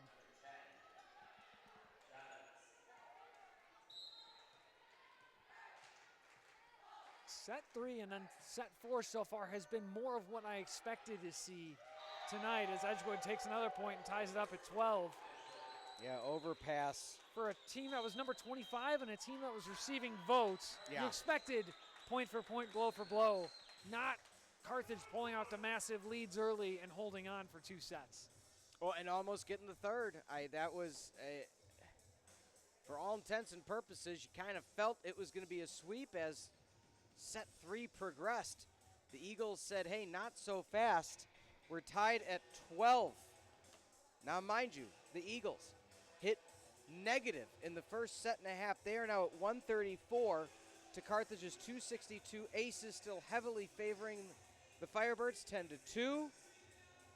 Blocks favoring Carthage, 7-3. But again, this, if you look just at breakdown set 3 and set 4, it is a much, much different Edgewood squad. Offensively, Maddie Danielson, 12 kills, Manojlovic, 15. But you talk about how diversified the approach is for the Eagles. 9 for Borkahert, 3 for Kabat, 2 Murphy, 7 Millen, 6 Hennessy. I mean, just so many different players into serve now. Again, Haley Chavez.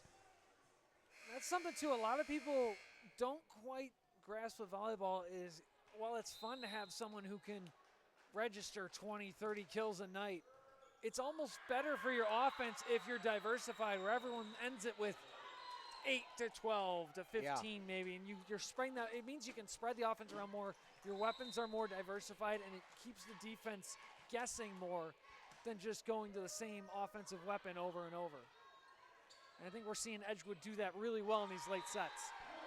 Answering the call is Manojlovic.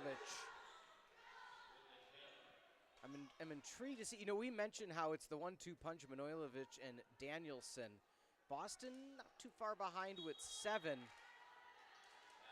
So much success for the Firebirds at the service line, making up for the kills, but again, not in a bad way. It's their serve receive has been so good they haven't needed all the kills to be spread apart. Stahl, back row, Kebasek near pin. Danielson rolls it over.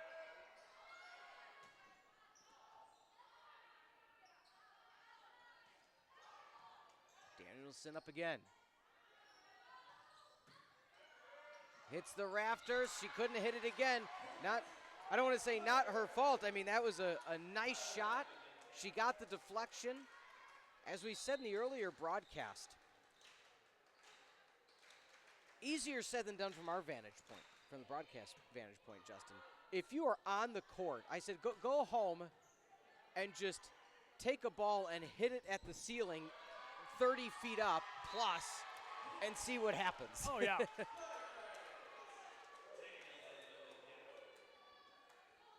Growing up, I played at a gym a couple times where the ceiling was about maybe 7 feet above the top of the antenna, over the net. Where was this? It was Herrick Middle School. Wow. And How'd they even? Very light hits over. Very. Everything was a tape ace. Pretty much. It was tape aces, and don't swing overly aggressive on your passes. Well, and don't forget the rule, of course, as mentioned in earlier broadcasts, if it hits any part of the roof, the ceiling, the rafters, it has to stay on your side to be playable on. If it hits and then goes over, it is a dead ball point opponent.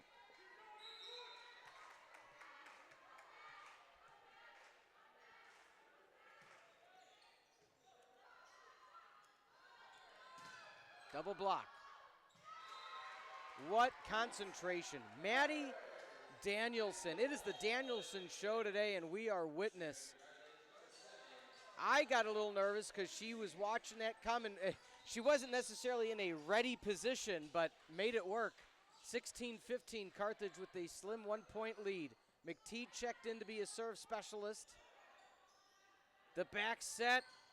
Block back Boston in the contest. Point. 4 hits called on Carthage.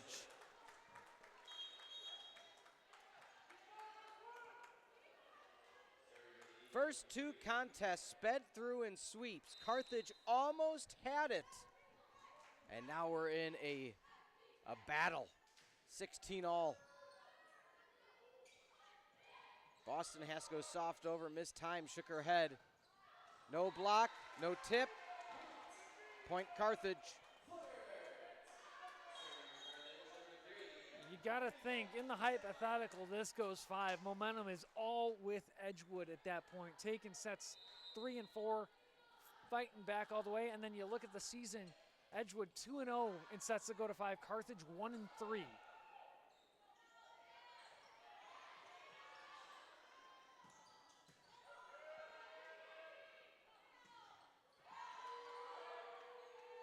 The back pin, double block again, but it rolls through. How fun is this? If you're just a fan of volleyball, which I'm sure you are if you're watching along.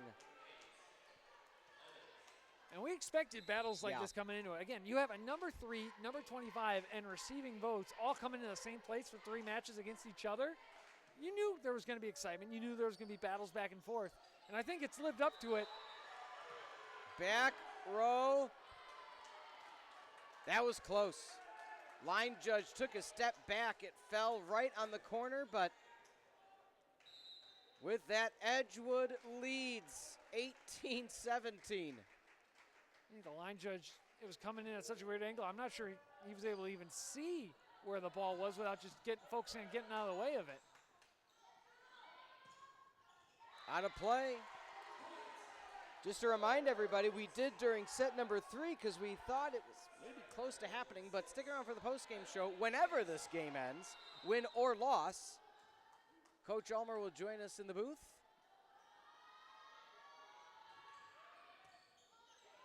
We'll have lots to talk about either way of the outcome. Trying to power through is Tina Manojlovic with the double braid.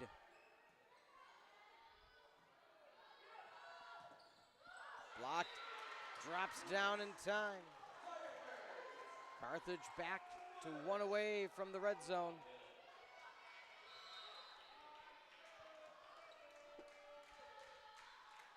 "17 kills from Manojlovic. What a find for Coach Ulmer last year. Stepped into the shoes of Liv Carroll. Why not add a bit on the defensive side? 20-18, timeout called. Coach Schlummer knows his team just allowed a few to go in a row. Edgewood had the lead, 18-17, 3-0 run for Carthage. They've reached the red zone. They need 5 to finish in 4. Once again, I'm Peter Ferreri alongside Justin Corrigan. Right now, it's just blow for blow. No team really has an advantage in this set. Yes, a little recent run for Carthage, but we saw 3 points to end the deuce set of set number 4, and that went Edgewood's way. Absolutely, and the runs hurt you the later they come in a set. Now, if you're Carthage, you can go point for point the rest of the way. You're okay with that, but you can't let Edgewood get another run the way they did in set number 3, that costly 3-0 to end it. And the unfortunate part of that, too, as you mentioned, you had your best server at the line. You had this crowd fired up, something that you didn't have in the 3 o'clock game. So all the students that are here now were in class. Probably some of the parents in the crowd were still at work. You had Tarble Arena going. And as we've seen on both the men's and women's side, volleyball and basketball, when this place gets going, it's very hard to beat Carthage squads. Jessica Setti also having a solid evening as well. Let's see if they get her back involved on the offensive. Too far, no tip. That was a bit too much by Peyton Millen. Carthage needs 4. Danielson, can she keep it in play? She does. Back sets. Off the double, Damon with the nice up. Manojlovic in. What's love got to do with it? Carthage needs 3. And that started with just a beautiful save by Damon, putting it right at Detweiler's hands. Blocked by Manojlovic. Big wheels keep on turning. Proud Mary keeps on burning. Carthage needs 2. What a run.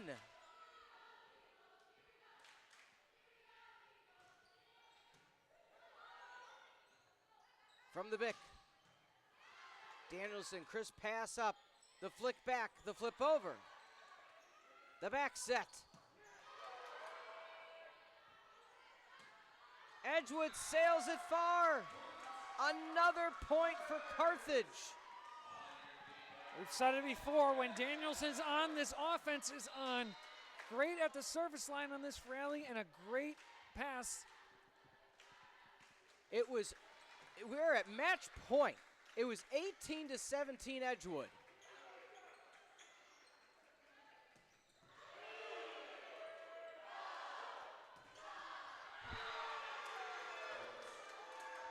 Edgewood stays alive. They are not going gently into this Kenosha night. Great double block there right on the pin, giving Manojlovic nowhere to go off of what was another great dig from Danielson to set up that offensive attack. A 7-1 run. Boston out of play. 7-2. Boston signaling touch there to no avail. Here come the Eagles.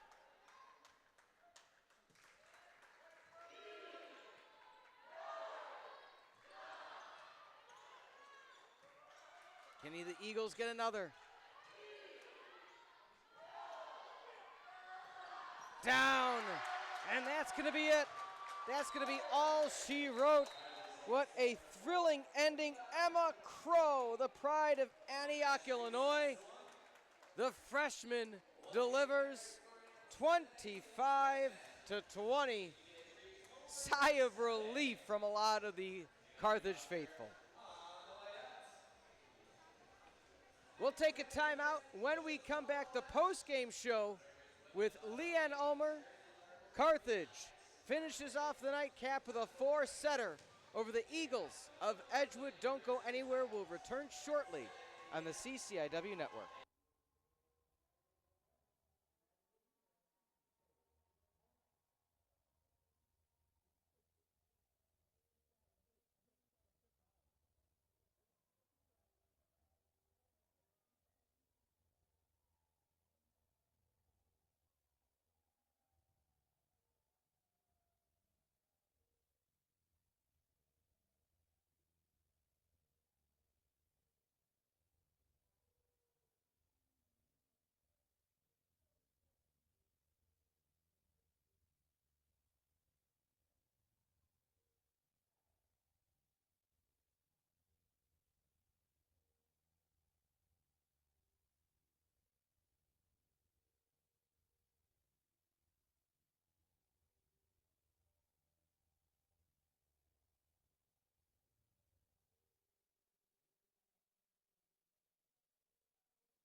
Joined now, after a successful nightcap of the evening, Coach Ulmer alongside Justin Corrigan and Peter Ferreri.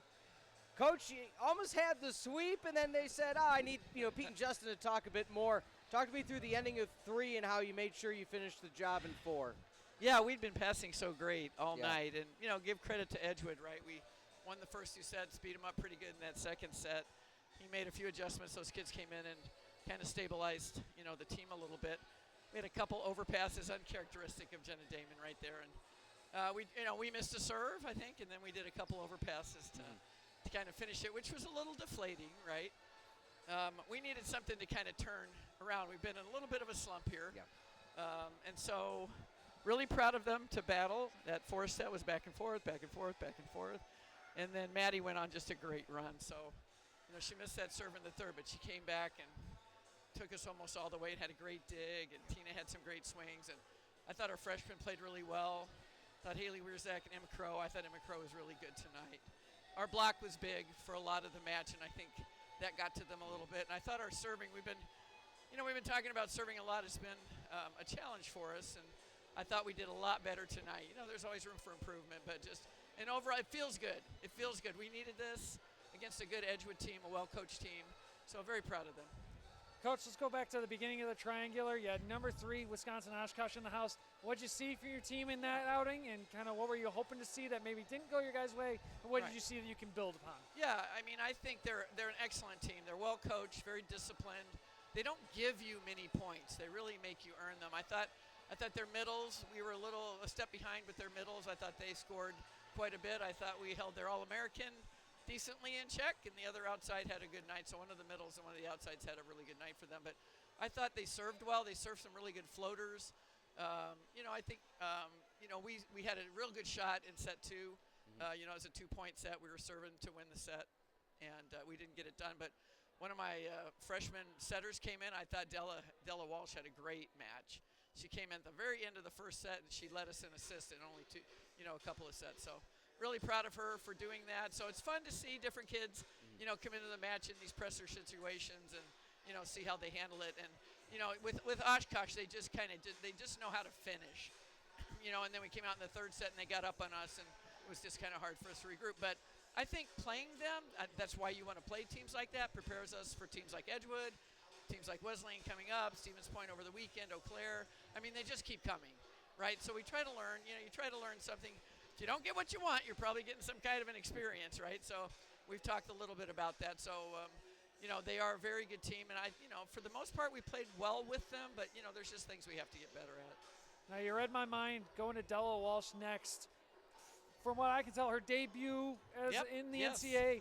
What have you been seeing in practice from her? What was situationally going on? What made you make that move to put her in tonight? Yeah, I think we were struggling a little bit, and I thought it'd be a good time to insert her in there and see if we could just get a different vibe, going out there with our setters, and she was terrific. I mean, for the 2 sets she played, she led us in assists.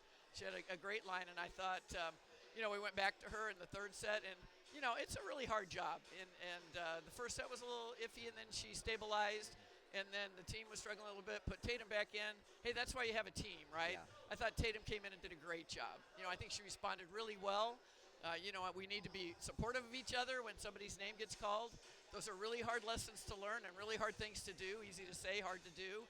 Just need to be good teammates in that moment. And we're learning lessons all the time, and you got to be ready to go. And I thought Tatum responded back well again. So gave us a spark, did a really nice job for us. And it takes a village, right? We need everybody to participate on the court and to step up. And we've been struggling a little with the stepping up right at the end there, and it was really nice to see Maddie go on that run for us to get a couple blocks, get a few swings there, and just kind of extend that lead and put them away.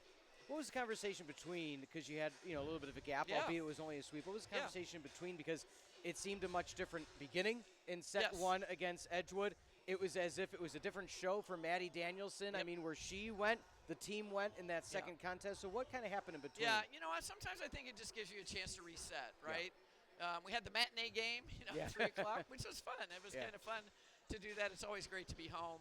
But, I think we're confident. We just need to finish things, and we just need some kids to step up. Yeah. And Maddie's a great kid for us to step up.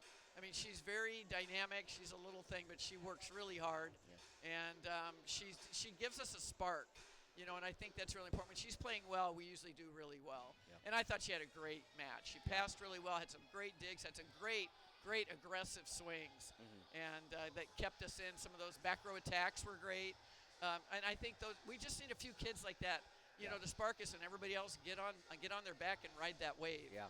And so she was big, and I think sometimes just a reset, just a mental reset and new opponent. I mean, the way we operate at our level, right? New opponent coming up. Let's keep them rolling. Yeah. And so we have big matches this weekend. We play Stevens Point, Augsburg, who we played earlier. One of their players injured. She'll probably be back. And Eau Claire. So there's just no rest. We have to have a couple good days of practice and reload and ready to go. And hopefully you can build individually off some of the things that we did really well today. Absolutely. Well, Coach, outstanding performance in the nightcap. Thank you for being with us this evening. Best of luck this week, and we'll see you in a week. Guys. I appreciate that. Thanks, you guys. All right. Thank you, Coach. Justin, let's kind of break down what Coach said, kind of elaborate too. Maddie Danielson, as mentioned, it was a completely different, Maddie that we saw in the second contest that we did in the first, and you saw the results. Yeah, absolutely. And we talked about it all broadcast of when her offensive game is on and defensive game is on, everything's clicking for the Firebirds. And when it's struggling, they just haven't quite figured out how to play in spite of her struggles. Correct. And figuring out how to take that next man up mentality when she's not on her best game. Looking now at the final numbers, 25-17, 25-14, almost ended in 3, 26-24, nice 3-0 run for Edgewood. Carthage finished things out in 4, 25-20. Let's now look at some of the final numbers for the evening, brought to you by Paulman Auto Motors, as Carthage defeated Edgewood. Again, that 238 to 087, that's not by accident. And the 10-3, the 9-4, the block differential, it truly was all Carthage. Absolutely. And they, aside from, and credit Edgewood, that set 3 and 4 was a different Edgewood team than we saw in the first two sets. They played much better in the back half, but it was that early first two sets. Carthage just put on such a dominating performance that it was pretty much lights out from the word go. Well, and don't forget, in set number 4, it was 18-17. Edgewood had the lead, and then it was just an absolute closer job for the Firebirds, unlike what we may have seen. So that'll start wrapping things up from Kenosha. 3 outstanding matches, 3 of the best in the region, and we got to see it here firsthand. Edgewood falls in both their contests. Carthage 1 of 2, and of course the Oshkosh squad of the Titans winning both of their contests in sweep fashion. Looking at the upcoming schedule on the CCIW network, what is coming up across the plethora of sports. Women's soccer at 4 and men's soccer at 7 this Saturday. Next Wednesday, men's soccer, and we'll be back here for women's volleyball versus Wesleyan. And then Saturday, October the 11th, Wash U comes to town for the next football home game at 1 o'clock, all part of the new CCIW network. We want to thank you all for being with us this Tuesday evening in Kenosha. For executive producer Mike Love, producer John Voinovich, a fully student-produced broadcast, Owen, the director, Addison on graphics, Andrew and Logan camera operators, none better in the CCIW. This program has been a presentation of Firebird Broadcast Productions and Carthage College, copyright 2025. Once again, for Justin Corrigan, I'm Peter Ferreri. Thank you for being with us all Tuesday afternoon and evening. It was a fun one from the Carthage Triangular. Firebirds defeat the Eagles in 4 to finish out the night. Have a good night, everybody.